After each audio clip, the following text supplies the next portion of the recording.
ঠিক এই মুহূর্তে বাংলাদেশ একটি বিপ্লবী মুহূর্তে দাঁড়িয়ে আছে এবং বাংলাদেশ তার ইতিহাসের সবথেকে কালো অন্ধকারতম একটি অধ্যায়ের মধ্যে দিয়ে আমরা সকলে যাচ্ছি। এবং আমরা বলতে চাই আমাদের যেই শিক্ষার্থীরা রয়েছে তারা আজকে এখানে যারা রয়েছে আমরা সামনের সময়ে আমাদের শিক্ষার্থীদের শান্তিপূর্ণ আন্দোলনকে যেই বন্দুকের নলের মুখে বন্দি করে আটক করে ভয় দেখিয়ে বিভিন্নভাবে আমাদেরকে ছত্রভঙ্গ করে দেওয়া হয়েছে, এই সরকার আসলে তার যেই চরিত্র, যে সন্ত্রাসী চরিত্র, সেটাই বারবার আমাদের সামনে উন্মোচন করছে। এবং আমরা শিক্ষার্থীরা এই সরকারের শত্রু না, কিন্তু বারবার তারা আমাদেরকে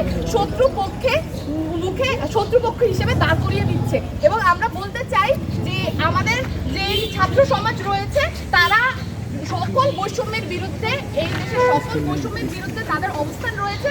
এবং আমরা এই আমাদের দেশের যত রকমের বৈষম্য আছে এবং এই যে স্বৈরাচারী সরকার রয়েছে তার যেই মনোভাব সেগুলোর মুখে যে কোনো উপায়ে আমরা আমাদের আন্দোলনকে চালিয়ে যাব।